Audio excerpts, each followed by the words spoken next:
कक्षा 10 सामाजिक विज्ञान इकाई 4 अर्थशास्त्र। अध्याय 9 सुरक्षित निर्माण की कार्यविधि। यह चैप्टर आपदा प्रबंधन से संबंधित है, जिसमें निर्माण कार्यों में किस तरह से सुरक्षा की दृष्टि से विधियों को अपनाया गया है, उसका अध्ययन हम इस अध्याय में करेंगे।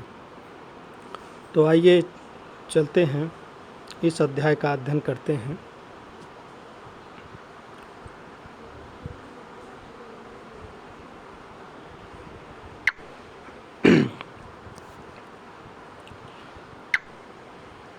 इसमें जो पहला प्रश्न है, भूकंप किसे कहते हैं, तो विकृत चट्टानों में संचित ऊर्जा का अचानक मुक्त हो जाना ही भूकंप है।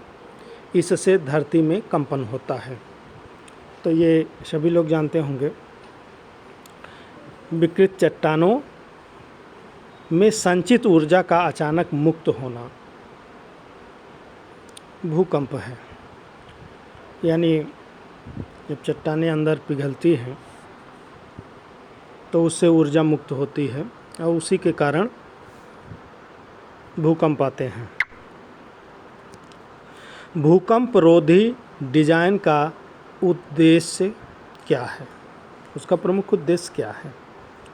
भूकंप के दौरान इमारत को ढहने से रोकना। इस उद्देश्य से भूकंप रोधी डिजाइन की आवश्यकता पड़ती है। भूकंप रोधी इमारत का नक्शा कैसा होना चाहिए? भूकंप रोधी इमारत का नक्शा साधारण तथा आयताकार होना चाहिए। ऊंची इमारतों में भूकंप से अधिक क्षति होने की आशंका क्यों होती है? निचली इमारतों की अपेक्षा ऊंची इमारतें ज़्यादा कंपायमान होती हैं, जिसके कारण उनमें अधिक क्षति होने की आशंका होती है। भूकंप के कारण जमीन में हलचल होने से होने वाले कोई दो क्षतिकारक प्रभाव लिखिए। तो भूकंप आने से यानी उसके हलचल से भूस्खलन होता है, समुद्र में सुनामी लहरें आती हैं। किन्हीं 4 प्राकृतिक आपदाओं के नाम लिखिए। तो भूकंप है, भूस्खलन है, चक्रवात है, बाढ़ है। चक्रवात से बचने के लिए किस प्रकार के नक्शे को तरजीह दी जाती है? तो ये गोलाकार या बहुभुजी आकार के नक्शे को तरजीह दी जाती है, यानी वो नक्शा गोलाकार हो या बहुभुजी हो। 19 नवंबर 1977 को आंध्र प्रदेश में आए चक्रवात से प्रभावित होने वाले अधिकांश लोग कौन थे? वो लोग प्रवासी श्रमिक थे। भूकंप रोधी इमारत में लंबी दीवार को सहारा देने के लिए क्या होना चाहिए? तो उसमें ईंट, पत्थर या कंक्रीट के कॉलम होने चाहिए। कॉलम का मतलब बीम होनी चाहिए और स्तंभ होने चाहिए, और बीम और स्तंभ एक दूसरे से मजबूती से कनेक्टेड होना चाहिए। भूस्खलन का कोई एक प्राकृतिक कारक लिखिए। तो वो तीव्र वर्षा के कारण ही भूस्खलन होता है। बायो राडार किस प्रकार से आपदा में सहयोगी है? माने किस प्रकार की आपदा में बायो राडार उपयोगी होती है? तो वो बाढ़ आपदा में इसका प्रयोग उपयोगी है। सुरक्षित निर्माण पद्धति से आप क्या समझते हैं? सुरक्षित निर्माण एक ऐसी पद्धति है जिसमें निर्माण प्रक्रिया आपदा रोधी मानकों को आधार मानकर अपनाई जाती है।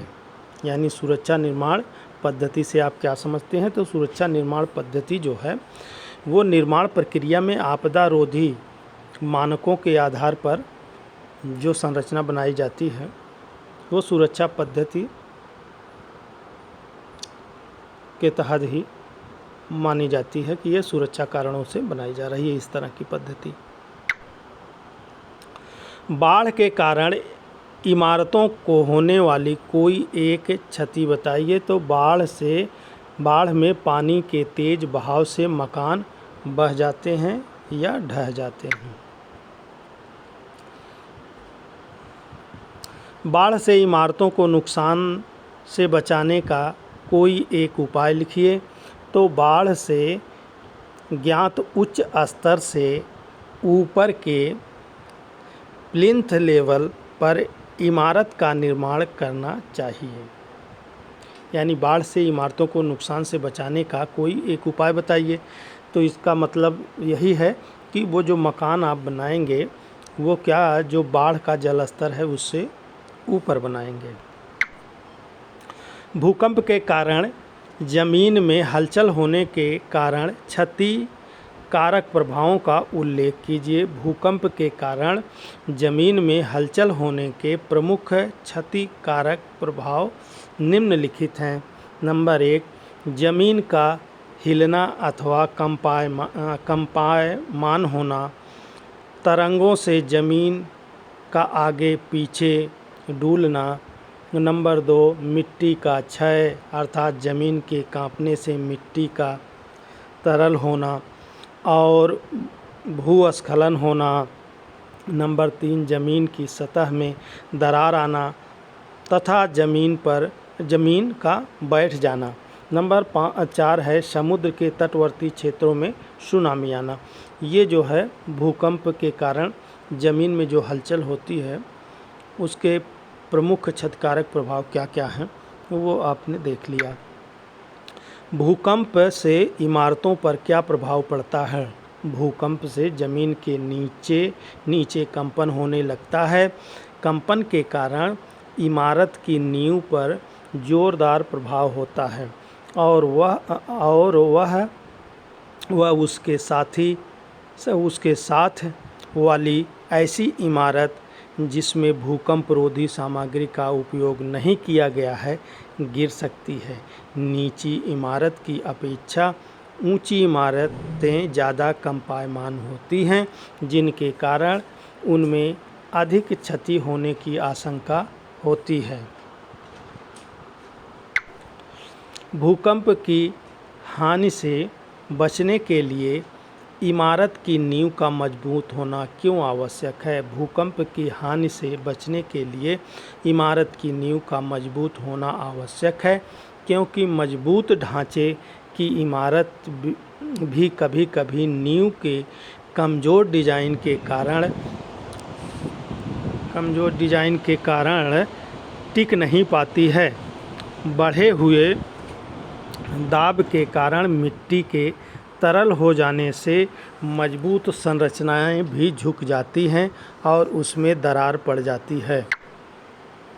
भूस्खलन से बचने के लिए ढलानों को स्थिर कैसे बनाएं? तो भूस्खलन से बचने के लिए ढलानों को स्थिर बनाना आवश्यक है। इसके लिए निम्नलिखित प्रयास किए जा सकते हैं। नंबर 1, ढलानों पर घास पात उगाकर और पौधरोपण तथा वृक्ष लगाकर ढलानों को मजबूत बनाएं।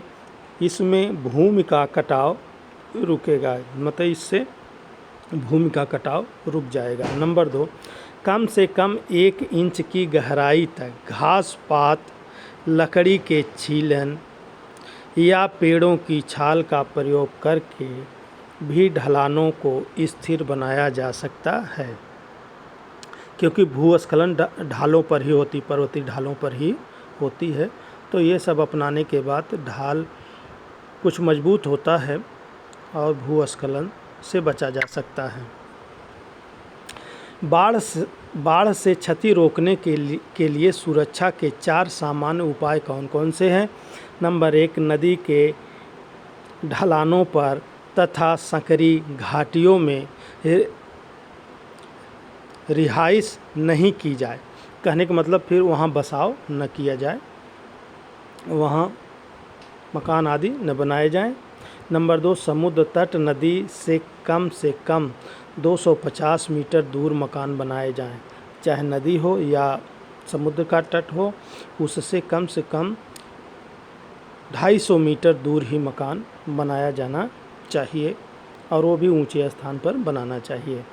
जल निकासी की उपयुक्त व्यवस्था की जाए, यानी जो पानी आए वो सुचारू रूप से निकल जाए, इसकी व्यवस्था होनी चाहिए। पानी जब निकल नहीं पाता तो पानी बाढ़ के रूप में फैल जाता है। नंबर 4, बाढ़ से ज्ञात उच्च स्तर से ऊपर के प्लिंथ लेवल, यानी बाढ़ से ज्ञात उच्च स्तर के ऊपर के प्लिंथ लेवल पर इमारत का निर्माण किया जाए। ये प्लिंथ लेवल वही है कि मतलब जहाँ तक बाढ़ का पानी आता है या भर जाता है, जिस लेवल तक, उस लेवल से ऊपर ऊंचे स्थानों पर इमारतों का निर्माण करना चाहिए।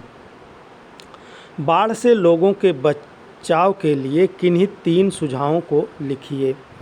तो बाढ़ से कैसे बचेंगे, इसके 3 सुझाव निम्नलिखित हैं। बांस के डंडों पर टीन कनस्तरों को बांध कर पानी के ऊपर तैरने वाला उपकरण बनाया जा सकता है, जो बाढ़ में फंसे लोगों को बचाने का काम आएगा। तो इसका कहने मतलब बांस के डंडों में टीन हो या कनस्तर हो, या अब प्लास्टिक के बड़े बड़े डिब्बे जरकीन होते हैं, उनको जो है उनका मुंह नीचे करके अगर बांध दिया जाए वो बांस के डंडों में, तो एक जो है वैकल्पिक नौका बन जाती है, जिससे उसकी मदद से राहत कार्य किया जा सकता है। नंबर 2, तैरने के लिए ट्यूबों में हवा भर करके बाढ़ में फंसे लोगों को बचाया जा सकता है। नंबर 3, ऊपरी कपड़ों और डंडों द्वारा स्ट्रेचर बनाकर घायल व्यक्तियों को उठाकर एक स्थान से दूसरे स्थान पर लाया जा सकता है। तो ये जो स्ट्रेचर, डंडा द्वारा जो स्ट्रेचर बनता है, कपड़े की सहायता से कपड़ा लपेट करके स्ट्रेचर बनता है, ये हर आपदा में काम आता है। भूकंप रोधी इमारतों की दीवारों में खुले स्थान कैसे होने चाहिए?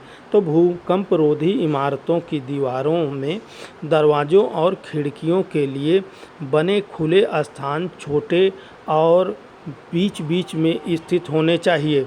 बहुत ज़्यादा तथा बड़े बड़े खुले स्थान होने से भूकंप के दौरान दीवार के गिरने की संभावना होती है। खुले स्थान दीवारों के किनारे के ज़्यादा नज़दीक नहीं होना चाहिए। तो इस प्रकार की जो खिड़की और दरवाजे होते हैं वो क्या होना चाहिए कि बीच बीच में और छोटे होने चाहिए, जिससे दीवारों को मजबूती अधिक मिलती है।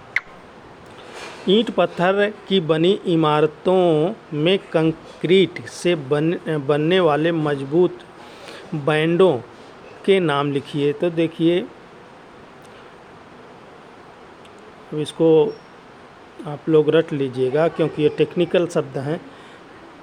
लिंटन बैंड, ईव बैंड यानी roof band, Gable band, floor band, plinth band, vertical band, rafter, holding down, bolt, door, window. कहने का मतलब ये सब बैंड होते हैं जहाँ इमारत की दीवारों को बांधा जाता है। तो जैसे लिंटन बैंड यानी जहाँ से आप छत लगाएंगे वहाँ बांधेंगे। रूफ, वही वहाँ रूफ बैंड बनेगा। तो इसी तरह गेबल बैंड है, फ्लोर बैंड है,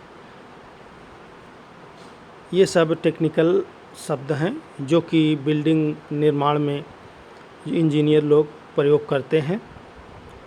और इसमें हमारे समझ से आपके कोर्स से बाहर है, इसमें से प्रश्न आएगा नहीं, क्योंकि इतनी टेक्निकल जानकारी एक कक्षा 10 के बच्चों को नहीं हो सकती कि ये जो है निर्माण में जो बैंड बनाए जाते हैं उसके सुरक्षा के लिए, मजबूती के लिए, कि ताकि वो दीवारें बाहर अंदर की तरफ न भागें, तो वो इस तरह के जो बैंड मोड़ बनते हैं उसका एक टेक्निकल भाषा है। चलिए आगे बढ़ते हैं। भूस्खलन से क्या आशय है? यह भारत के किस क्षेत्र की प्राकृतिक आपदा है? तो भूस्खलन कहाँ होता है? पहाड़ों पे होता है जहाँ ढाल होते हैं। तो भूस्खलन से आशय जमीन का खिसकना, मलबा का गिरना, मलबा का खिसकना तथा चट्टानों का लुढ़कना। भारत के पहाड़ी क्षेत्रों में भूस्खलन एक बड़ी और व्यापक पैमाने की प्राकृतिक आपदा है। भूस्खलन के लिए उत्तरदायी प्राकृतिक और मानवजनित कारक कौन कौन से हैं? भूस्खलन के लिए उत्तरदायी जो प्राकृतिक कारक हैं वो निम्नलिखित हैं। नंबर 1, वर्षा की तीव्रता, खाड़ी ढलानें, खड़ी ढलानें, कटी फटी चट्टानों की परतें, भूकंपी गतिविधियाँ, खराब जल निकासी, ये जो है प्राकृतिक कारक के रूप में आएंगे। जबकि मानवजनित कारक के रूप में वनों की कटाई के कारण भूमि का कटाव, अकुशल खुदाई, खनन और उत्खनन, अनाप शनाप निर्माण कार्य के लिए भूमि का उपयोग करना, ये सब जो है मानवकृत कारक हैं। भूस्खलन की दृष्टि से सर्वाधिक असुरक्षित मकान कौन से होते हैं? तो भूस्खलन की दृष्टि से सर्वाधिक असुरक्षित मकान वे हैं जो नंबर 1, मौजूदा भूस्खलन क्षेत्र में स्थित हैं। नंबर 2, खड़ी प्राकृतिक ढलानों पर स्थित हैं, जल निकासी के मार्गों के मुहाने या उसके आसपास हैं। तो इन क्षेत्रों में अगर मकान बने हुए हैं तो वो असुरक्षित स्थान है।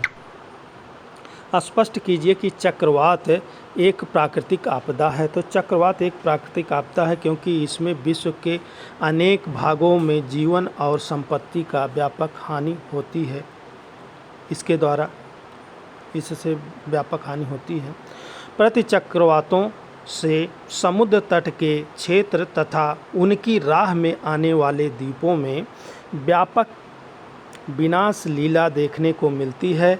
चक्रवात ऊंची उठने वाली तेज हवाओं, बाढ़ लाने वाली वर्षा तथा इससे जुड़ी तूफानी लहरों का मिला जुला रूप होता है।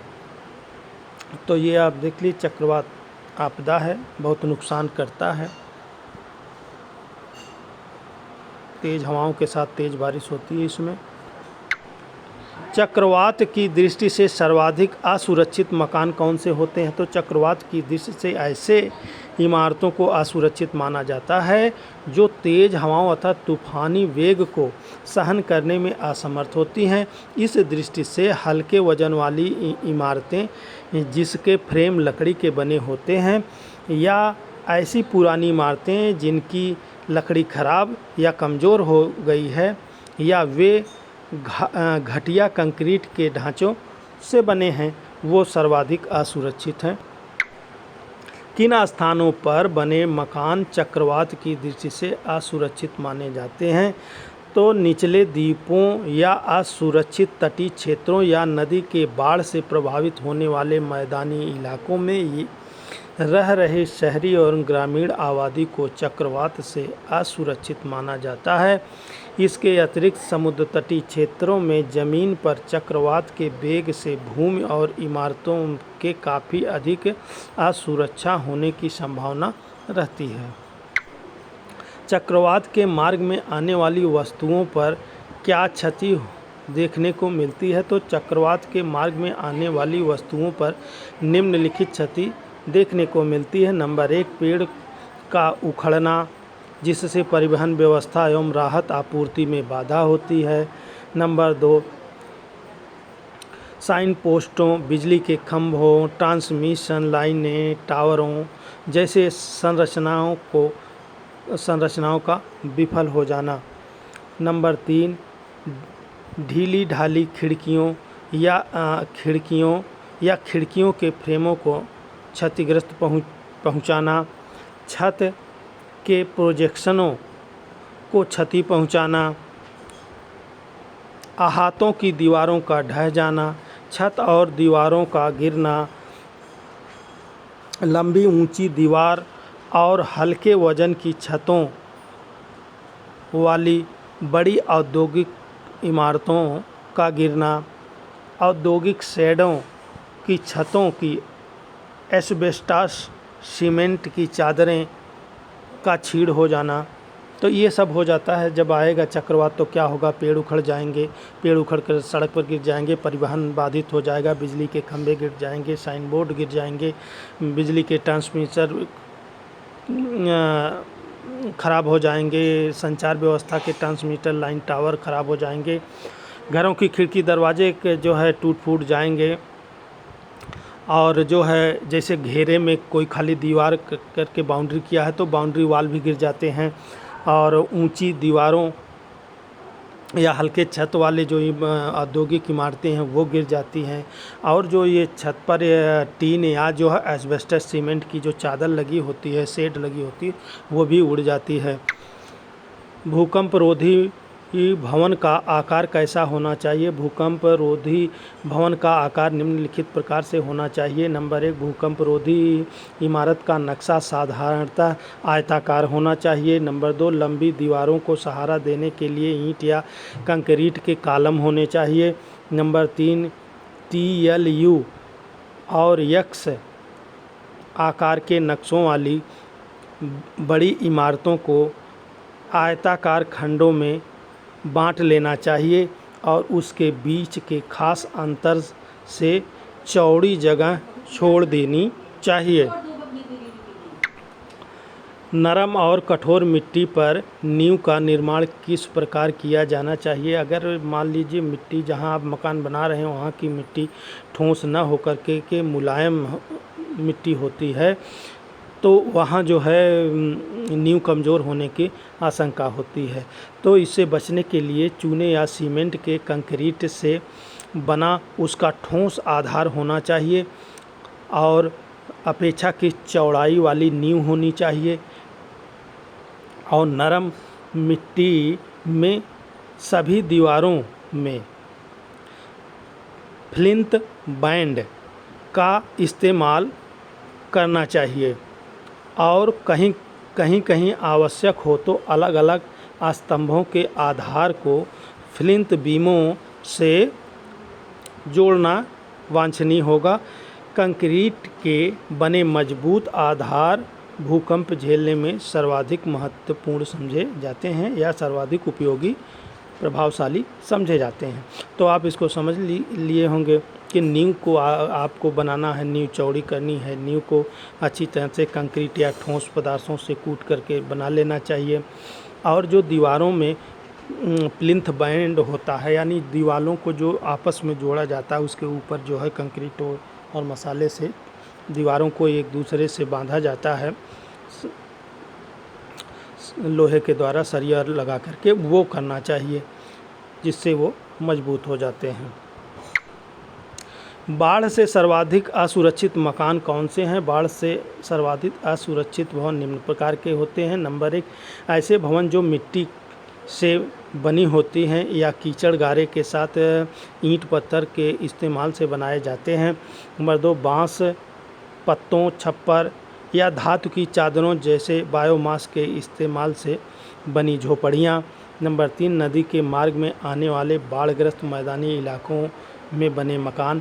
ये जो है सबसे असुरक्षित, बाढ़ के क्षेत्र में जो है बाढ़ से जो सबसे असुरक्षित मकान है वो यही हैं। जब वो मिट्टी के बने होंगे तो गल जाएंगे। अगर मिट्टी के गारे या से ईंट भी और पत्थर भी आप जोड़े हैं तो भी बाढ़ में क्या होगा, मिट्टी गल जाएगी और वो दीवार ढह जाएगी। और जो बांस, छप्पर, पत्तों आदि का मकान बना ये भी तैर के बह जाएगी। और यदि मकान बाढ़ग्रस्त क्षेत्रों में बनाए गए हैं तो भी वो असुरक्षित हैं। भूस्खलन संभावित क्षेत्र में स्थान का चयन करने के लिए किन किन बातों को ध्यान में रखना चाहिए? भूस्खलन संभावित क्षेत्र में स्थान का चयन करने के लिए निम्नलिखित बातों का ध्यान रखना चाहिए। नंबर 1, भूस्खलन प्रायः वहाँ होते हैं जहाँ वे पहले हुए होते हैं। ऐसे जोखिम वाले स्थानों का चयन नहीं करना चाहिए। भूस्खलन से विशेष रूप से सुरक्षित माने जाने वाले क्षेत्रों में वे क्षेत्र शामिल हैं जिनमें विगत वर्षों में भूस्खलन नहीं हुआ है और अपेक्षाकृत समतल क्षेत्र है, उसका चयन करना चाहिए। और जो रिज की चोटी पर स्थित या रिज के साथ साथ वाले क्षेत्रों का चयन नहीं करना चाहिए क्योंकि वे प्रायः भूस्खलन से प्रभावित होते हैं। रिज यानी कटक, जो कटक होते हैं पहाड़ी क्षेत्र, उसकी चोटी पर जो है नहीं बनाना चाहिए मकान, या वो असुरक्षित क्षेत्र हैं, वहाँ भूस्खलन होते रहते हैं। जल निकासी द्वारा ढलान वाली सतह को स्थिर बनाने की विधि के बारे में समझाइए। जल निकासी सुविधाओं की नियमित रूप से देखभाल करके ढलान वाली सतह को स्थिर बनाया जा सकता है। इस हेतु निम्नलिखित विधियों को अपनाया जा सकता है। नंबर 1, असुरक्षित क्षेत्रों का संरक्षण करें, यानी निकास के कारण सतह पर जमा पानी को ढलानों, ढीली मिट्टियों और वनस्पति रहित सतह में न बहने दें। कहने का मतलब, अगर असुरक्षित क्षेत्र का संरक्षण करें। संरक्षण कैसे होगा कि जो निकास के कारण सतह पर जमा पानी को ढलानों या ढीली मिट्टी या वनस्पतियों रहित सतहों से न बहने दें, क्योंकि इससे मिट्टी बह जाएगी और वहाँ का स्थान भूस्खलन के लिए जिम्मेदार हो जाएगा। नंबर 2, बहते पानी को जमा करके, यानी पक्के रास्ते, सड़क, वनस्पति रहित सतहों पर जमा हुए पानी को इकट्ठा करके जल संग्रहण बेसिन की ओर डाल दें। नंबर 3, सतही पानी को रोकना। जब सतही पानी आपके मकान से होकर बहता हो और वहां प्रवाहित होने के स्थल उपलब्ध हों तो एक हल्की सी ढाल वाला कम गहरा गड्ढा खोद दीजिए ताकि पानी वहां से होकर किसी प्राकृतिक जलमार्ग या हरे भरे क्षेत्र या गली की पट्टी या सड़क से जल निकासी गड्ढे में जा सके। खड्डों को मलबे से मुक्त रखें। चक्रवात संभावित क्षेत्रों में छत का डिजाइन किस प्रकार होना चाहिए और क्यों? चक्रवात संभावित क्षेत्रों में छत का डिजाइन निम्न प्रकार से होना चाहिए। नंबर 1, छत के हिस्से बाहर कम से कम निकले होने चाहिए, यानी अधिक से अधिक 500 मिलीमीटर, अन्यथा उन्हें नीचे ठीक से बांध देना चाहिए। यानी कहने का मतलब छज्जा अधिक नहीं निकालना चाहिए अगर चक्रवाती क्षेत्र में आप आते हैं। नंबर 2, छत पर हवा की शक्ति को कम करने के लिए त्रिअंकी छत्र यानी गैबल रूफ की अपेक्षा काठी या पिरामिड प्रकार की छत को तरजीह दी जानी चाहिए। यानी चक्रवात है, हवा तेज आएगी, तेज बारिश होगी, तो वहाँ क्या होगा कि जो छत बननी चाहिए वो क्या होनी चाहिए, पिरामिड जैसी या उठी हुई छत होनी चाहिए, जिससे वायु का उस पर शक्ति कम पड़े।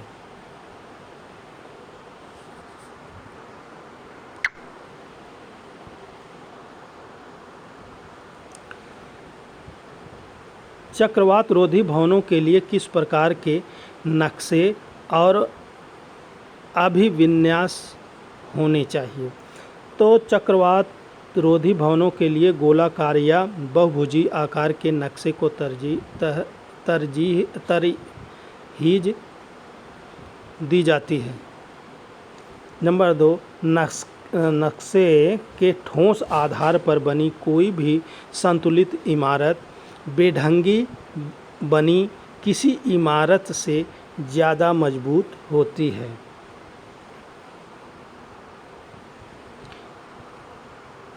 नंबर 3, जहां इमारत का निर्माण खंभों पर किया जाए वहां यह ज़रूरी है कि दोनों ओर से खंभे मजबूती से खड़े हों। यानी जो पिलर खड़े किए जाते हैं तो उसमें कहने का मतलब उस पिलर को आपस में कनेक्ट करके बांधना ज़रूरी होता है।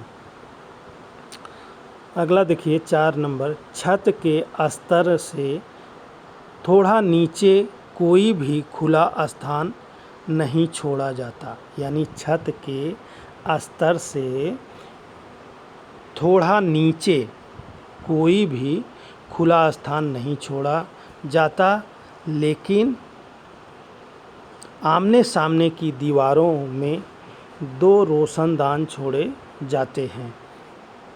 सी से लकड़ी के पैनलों को सुरक्षित ढंग से लगाना चाहिए।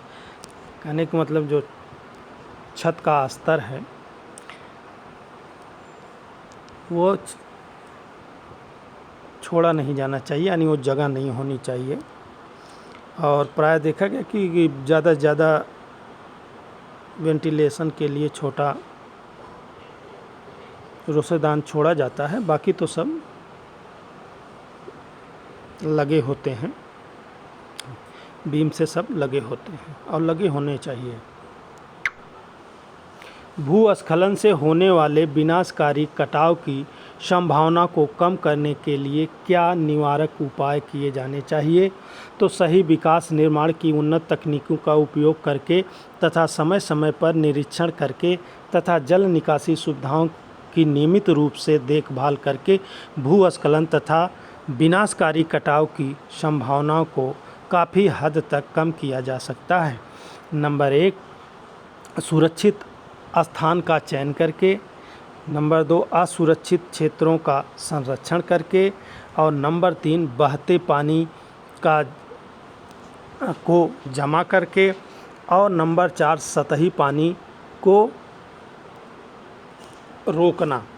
तो ये सब आपको हम इसके पहले पढ़ा चुके हैं कि सुरक्षित स्थान का चयन करिए, तो यानी ऐसे स्थानों का चयन करिए जहां भूस्खलन आदि न हुए हों, सुरक्षित हो, वहाँ स्थान का चयन करिए। और सुरक्षित क्षेत्रों का संरक्षण, असुरक्षित क्षेत्र जो है उसका संरक्षण करना चाहिए। उसके संरक्षण के लिए वहाँ हमने बताया था कि वहाँ वनस्पतियों को लगाना चाहिए, घास को लगाना चाहिए, पेड़ पौधों को लगाना चाहिए ताकि वहाँ की मिट्टी बहने न पाए।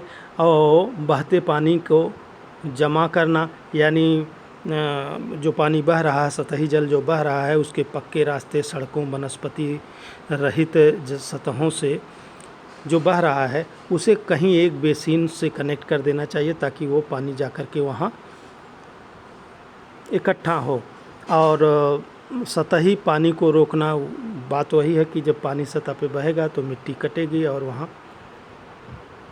भूस्खलन होगा या कटाव होगा, मिट्टी का कटाव होगा।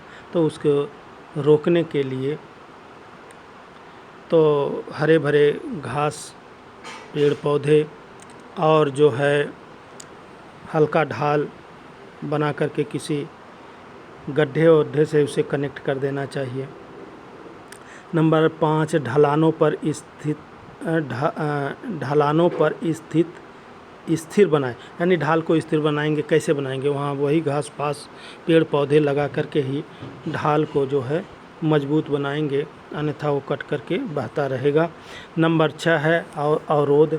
खड़ी ढालों के तल पर बने मकानों के स्वामी कुछ स्थितियों में ऐसे अवरोधक या कैचमेंट एरिया का निर्माण करते हैं जो छोटे छोटे भूस्खलनों को रोकते हैं। तो अगला आपका प्रश्न है, बाढ़ से इमारतों पर पड़ने वाले प्रभावों को स्पष्ट कीजिए तथा जल प्लवन रोकने के कारगर उपाय बताइए। तो बाढ़ से घर को कैसे रोकेंगे ये देख लीजिए। तो बाढ़ के कारण इमारतों को होने वाली क्षति निम्नलिखित हैं। कैसी क्षति होती है, उसका मतलब बाढ़ से इमारतों पर क्या प्रभाव पड़ता है और उसे कैसे रोकेंगे, ये प्रश्न का उत्तर यही है कि इसका जो बाढ़ से जो क्षति होती क्या होती, मकान बह जाते हैं, मकानों का पानी में तैर जाना, और जो है मकानों का डूब जाना, मकानों के नीचे कटाव होना, और जिसके कारण नींव कमज़ोर हो जाती है और मकान ढह जाते हैं। अगला होता है मलबे से होने वाली क्षति। बाढ़ में वृक्ष, बिजली के खंभे आदि सब उखड़ करके गिर जाते हैं। चाहे वो मकान पे गिरते हैं तो मकान का नुकसान होता है, रास्ते में गिरते हैं, रास्ते पर बिजली के खंभों आदि पर जो भी निर्माण है उस पर जब गिरते हैं तो सबको भारी क्षति पहुंचाते हैं। अब देखिए जल प्रवाह रोकने के सबसे कारगर उपाय क्या, यानी बाढ़ को रोकने के लिए क्या क्या उपाय किए जा सकते हैं। नंबर 1, नदी किनारे, नदी की ओर, ढलानों पर तथा कंक्रीट घाटियों की रिहायश नहीं करनी चाहिए। कहने का मतलब जो नदी का किनारा है या समुद्री तटीय क्षेत्र हैं, जो ढलान क्षेत्र हैं, उस पर जो है रिहायश यानी रहना या मकान नहीं बनाना चाहिए। नंबर 2, समुद्र तट या नदी के तट से कम 250 मीटर दूर ही मकान बनाने चाहिए। बाढ़ की संभावना वाले सभी क्षेत्रों में जल निकासी की उपयुक्त व्यवस्था होनी चाहिए। बाढ़ तभी आता है जब जल की निकासी बढ़िया नहीं होती है तो जल फैल जाता है। और बाढ़ के ज्ञात उच्च स्तर से ऊपर के प्लिंथ लेवल पर इमारत का निर्माण करना चाहिए, यानी बाढ़ का जल स्तर जहाँ तक जाता है उससे अधिक ऊंचाई पर घर बनाना चाहिए। पूरा गांव या पूरी बस्ती को बाढ़ के स्तर से भी ऊंची जगह पर बनाना चाहिए। इमारतें खंभों या कॉलमों पर बनानी चाहिए तथा भूतल पर दीवार न बनाएं ताकि बाढ़ का पानी निर्बाध रूप से बह सके। और चक्रवात से इमारतों की क्षति से बचाने के लिए क्या उपाय करेंगे। तो चक्रवात से इमारतों को होने वाले नुकसान से बचाने के लिए हम निम्नलिखित उपाय कर सकते हैं। जैसे स्थान का चयन ऐसा किया जाना चाहिए कि जो चक्रवात के प्रभाव जहाँ कम पहुँचे, स्थान ऊंचा हो, समुद्र तट का किनारा न हो, मिट्टी मजबूत हो, टीले हों, ऊंचे स्थान हो, तो वहाँ पर घर बनाना चाहिए। प्लेटफार्म या ओरिएंटेशन इमारत के लिए गोलाकार या बहुभुजी इमारत का नक्शा होना चाहिए। नक्शे के ठोस आधार पर ही संतुलित इमारत बनाना चाहिए, यानी उसकी नींव बहुत अच्छी और ठोस होनी चाहिए। नींव की डिज़ाइन तैयार करते समय उमड़ती लहरों तथा बाढ़ के प्रभाव का ध्यान रखा जाना चाहिए। जहां इमारत का निर्माण खंभों पर किया जाए वहां यह जरूरी है कि दोनों ओर के खंभे मजबूती से खड़े हों। दीवार में खुला स्थान, छत के स्तर से थोड़ा नीचे कोई भी खुला स्थान नहीं छोड़ा जाना चाहिए, लेकिन आमने सामने की दीवारों में बिना शटर के 2 रोशनदान छोड़े जाते हैं ताकि यदि कमरे में पानी भर जाए और लोग खूंटी पर चढ़ने लगें तो दम न घुटने लगे। तो शीशे के प्लानिंग, यानी शीशे के पैनल के साइज़ का छोटा होना चाहिए। शीशे का जो पैनल हो साइज़ में छोटा होना चाहिए। शीशों के पतली प्लास्टिक फिल्म चिपका करके उसे मजबूत किया जाना चाहिए। शीशे के बाहर की तरफ जाली लगाई जाए फ्रेमों को दीवार में मजबूती से फिक्स किया जाए। छत का वास्तुशिल्प छत के हिस्से बाहर कम से कम निकले होने चाहिए तथा पिरामिड आकार की छत को तरजीह दी जाती है। तो इस प्रकार जो है आपका ये चैप्टर समाप्त हुआ। अब अगला चैप्टर अगले वीडियो में आपके सामने होगा। तब तक इस चैप्टर को भली भांत देख लें, पढ़ लें तथा जो इम्पोर्टेंट चीज़ें हैं उसे नोट कर लें।